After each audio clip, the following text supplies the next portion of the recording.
بسم اللہ الرحمن الرحیم۔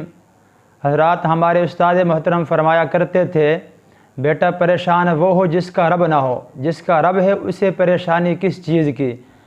الحمدللہ ہمارا رب ہے، اور سب سے بڑی طاقت اللہ تعالیٰ کی طاقت ہے، اور ہمیں سب سے زیادہ بھروسہ اللہ کی ذات پر ہے۔ اور اللہ تعالیٰ خود فرماتے اللہ ولی الذین آمنوا، اللہ ایمان والوں کے دوست ہیں۔ آپ جانتے ہیں دشمن نے کتنی بزدلی کے ساتھ ملک پاکستان پر حملہ کیا اور 4 جگہ کو ٹارگٹ بنایا، جن میں سے اکثر مساجد ہی ہیں۔ مسجد سبحان اللہ جو بہاولپور کے اندر ہے، اس کے اندر 4 میزائل انہوں نے داغے، اور وہاں پر کم از کم 14 شہادتیں ہوئی ہیں۔ مولانا مسعود اظہر صاحب کے خاندان سے تقریباً 10 افراد شہید ہو گئے، 4 ان کے ساتھی تھے۔ انہوں نے اپنے مکتوب میں لکھا، اپنی تحریر میں لکھا کہ میرے خاندان سے میری بڑی بہن بھی شہید ہو گئی، ان کے خامد بھی شہید ہو گئے، ان کے بھانجے بھی شہید ہو گئے۔ تو میرے دوستو، شہادت مسلمان کا ایک نصیب ہے، اللہ کی طرف سے بہت بڑی ایک پیاری چیز ہے، ایک امتیاز ہے یہ۔ تو اللہ سے دعا ہے اللہ ان لوگوں کی شہادت کو قبول فرمائے، ان کے درجات کو بلند فرمائے، اور مولانا اور ان کے گھر والے اور ان کے لواحقین کو صبر جمیل عطا فرمائے۔ میرے دوستو، آپ جانتے ہیں ہر عمل کا رد عمل بہت برا ہوتا ہے۔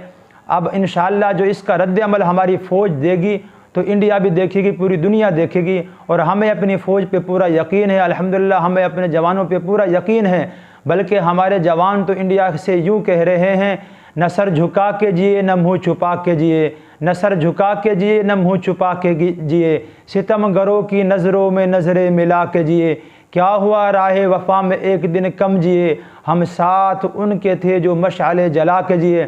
الحمدللہ ہماری فوج ایک بہادر فوج ہے، اور ہم سب مسلمان ہیں، مسلمانوں کے ساتھ اللہ تعالیٰ کی مدد ہوا کرتی ہے۔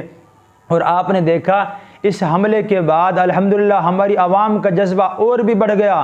ہماری عوام سب کے سب اپنے پاک فوج کے ساتھ ہے، اور یہ وہ لوگ ہیں جو ایک ذرے برابر بھی کسی غیر کا خوف نہیں رکھتے، بلکہ ہماری عوام تو یوں کہہ رہی ہے، خون دل دے کے نکھاریں گے رخ برگ گلاب، خون دل دے کے نکھاریں گے رخ برگ گلاب، ہم نے گلشن کے تحفظ کی قسم کھائی ہے۔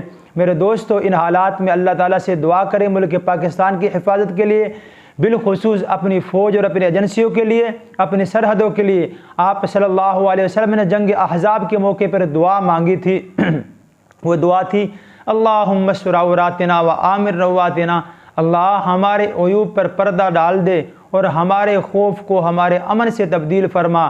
آپ بھی یہ دعا کریں، ہم سب اللہ سے یہی دعا کرتے ہیں، اللہ ملک پاکستان کی حفاظت فرما، ہماری فوج کی حفاظت فرما۔